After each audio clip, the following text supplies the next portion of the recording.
Major protests erupting again in Israel. These continued protests sparked because Prime Minister Benjamin Netanyahu continues to press ahead with a justice bill to curb the power of Israel's Supreme Court. This bill, among other things, would limit the court's power to overrule parliament. Thousands taking to the streets, blocking highways, and also gathering at Tel Aviv's international airport. So far, about 71 arrested.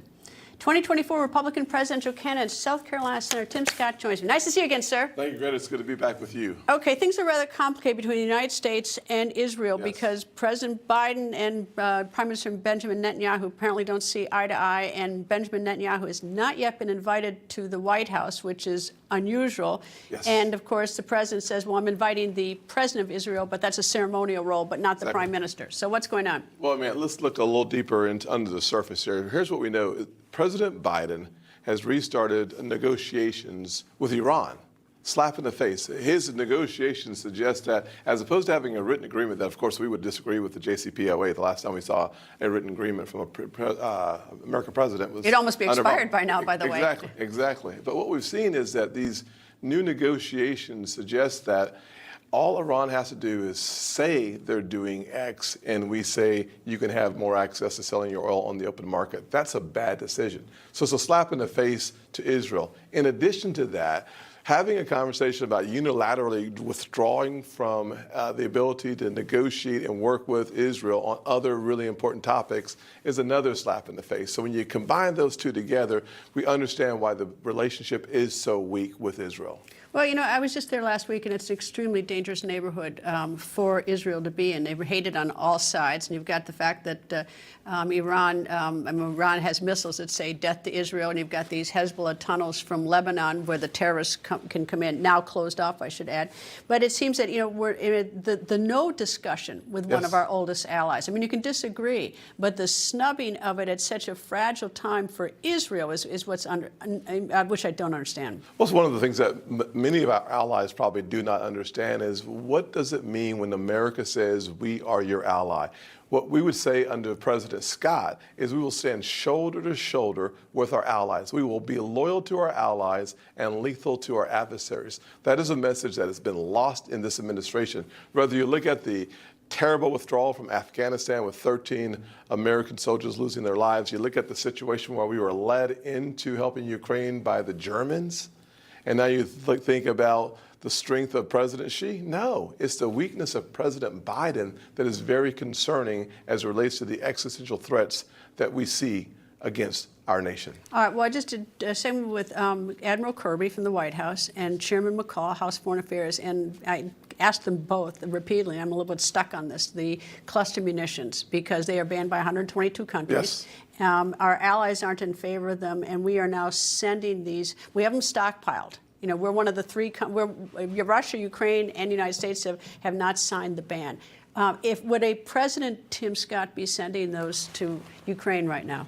Under my administration, we wouldn't have to have that conversation because but you're going to come in the middle of a war probably. Absolutely. If you're president. Well, those ammunitions will already be in Ukraine's hands. So the question is, how do we prevent that from happening again? The way you do that is by making sure that you build up your defense industry to make things again in America. We need to have an industrial revolution at home where we have high-tech manufacturing jobs, six-figure incomes, making the things that keep Americans safe, specifically the weaponry that we need here at home and that we can supply to our Western allies. If we had that now, we would not be talking about cluster ammunition at all. It is the failure of this administration to count. How much do we have? How many do we need? And frankly, why would you broadcast to the world that you are running low on anything? That is just a dereliction of duty that we've seen time and time again from this president. Would you talk to President Putin now? Listen, I think the only way to have a conversation with President Putin is if he starts withdrawing his troops from Ukraine. Would be the first litmus test or the red line that we would not cross, not having conversations with a dictator that is actually in the middle of a genocide. Not going to happen in my administration. If they want to have a conversation, they're going to withdraw their troops, frankly, from Ukraine and or face the reality that they're losing territory and losing the war, from my perspective. January 2025, if you are President of the United States, first day in office, presidents historically will sign executive orders. Yes. I mean, like, what's the driving thing that you, like, if you thought on this is what I like to do day one? Restarting the XL Keystone Pipeline would be my first step. The second is to create certainty and predictability in our regulatory state so that we get back to providing energy from our country. I would say to the American people, in my administration, we're going to have a clear understanding of what is America's vital national interest and what does energy security mean to us. It means national security. They are synonymous. In addition to that, we would have a serious conversation about rescinding in the SEC, the Securities and Exchange Commission, all of the climate disclosure rules that is reducing the return on investment for our seniors who are living on fixed incomes. We would make sure they had that 2% increase or $240 billion additional dollars coming back to their retirement accounts by eliminating ESG, therefore, and then DEI and in education. We would stop the process of indoctrinating our kids. We would start educating our kids. We'd go back to teaching American history and all of its ugliness, but all of its brilliance as well. The American people deserve a nation and an education system where we believe in the future of this country because we understand the past. All right, I obviously asked you about executive orders, important function in our government, but they also have been used as a tool to get things done because there's such a logjam in Congress. It's so deeply divided, much reflecting, mirroring what is in the country. You come from the legislative branch, or you were in the legislative branch. Yes. Do you see Tim Scott, Senator Tim Scott, President Tim Scott administration as being able to sort of roll back the massive use of executive orders and sort of return the powers to sort of a legislative, contemplative branch of the government?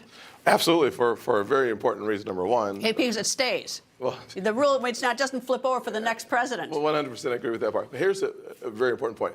With my administration, we will also have a Republican revolution where we win majorities not only in the House, we'll increase our majorities in the House, and we will take back the majority in the Senate. And in that position, we will have the ability to get things done for the American people.